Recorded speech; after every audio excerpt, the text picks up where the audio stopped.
రాజకీయ పార్టీ కార్యక్రమం అన్నాక ర్యాలీలు ఉంటాయి, హడావిడి ఉంటది. కార్యకర్తలు బైకులు ఎక్కి, సైలెన్సర్లు పీకేసి గొడవ ఇదంతా ఉంటది. దాన్ని చప్పట్లు కొట్టి కొన్నిట్లో అయితే ఎంకరేజ్ చేస్తాం, కొన్నిట్లో అయితే అది ఉత్సాహం అంటాం, ఊపు అంటాం. అదే మనకి నచ్చనోళ్ళైతే దాన్ని దుర్మార్గంగా అభివర్ణిస్తాం. గవర్నర్ వద్దకు వెళ్లేందుకు అదే దాదాగిరి అట. దాదాగిరి అంటే అర్థం ఏంటి? మిగతా వాళ్ళందరినీ తన్ని తరిమేసి లాక్కుని హడావిడి చేయడానికి దాదాగిరి అంటారు. కానీ రోడ్డు మీద బైకులతో వైద్య కళాశాల మీద కోటి సంతకాలకు సమర్పించారు. మంది మార్బులంతో లోక్భవన్కి ర్యాలీగా వెళ్ళింది జగన్. చంద్రబాబు నాయుడు, లోకేష్, పవన్ కళ్యాణ్ ఊరికినే ఒక్కళ్ళే వెళ్ళి నడుచుకుని వెళ్తారా ఏంది? మంది మార్బలం లేకుండా కాన్వాయ్తో సమాంతరంగా బైక్ ర్యాలీ. దాంట్లో బూతే ఉంది.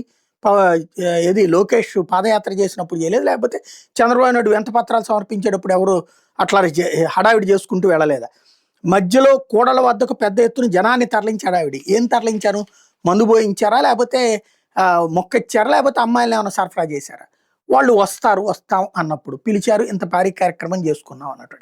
అంటే ఈనాడు లాంటి పేపర్ ఇంతగా దిగజారి ఇట్లాంటి వార్తలు రాస్తుందని అయితే ఎవరు అనుకోలేదు. ప్రస్తుతం నడుస్తున్నదే ఆ తంతు.